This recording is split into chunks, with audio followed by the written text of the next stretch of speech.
besimtari në çdo aspekt është aktivist. Dhe duhesh ta përjetosh kështu gjendjen e sjelljen tënde.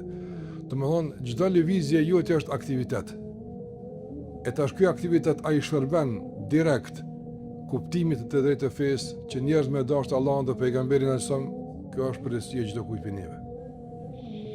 Mirë po, që ky aktivitet mos të jetë, domethënë, i zakonshëm, mos të jetë i kufizuar, por të jetë më i organizuar, që të jetë më i planifikuar, atëherë ky, po më thënë, besimtar aktiv me automatizëm, ta shëndron një aktivist edhe të organizuar, pjesë e projekteve edhe pjesë e punëve caktuara, që realisht tash kanë edhe plan, kanë organizim qysh me i shpërnda kuptimet e duhura tek njerëzit.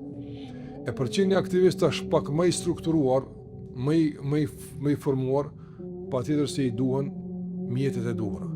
I duhen aspekte të caktuara që duhet jetë i formuar në ato që këto aspekte i ndihmojnë në aktivitetet e tij.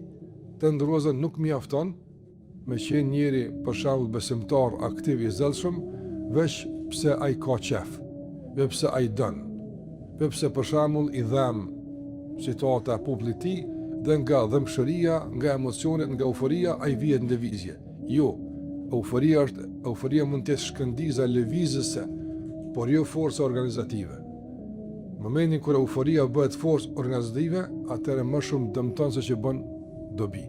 Forca organizative dhe lëvizja aktive në jetësimin e aktiviteteve bëhet mbi bazën e dijes, veç njohurive që i ka shpall Allahu Azza wa Jall dhe na i ka mësuar Muhamedi sallallahu alaihi wasallam. E kur jemi tek dituria, atë dituria, sikur që e dini, nuk është vetëm një tërësi informatash, por diçka shumë më tepër se kaq.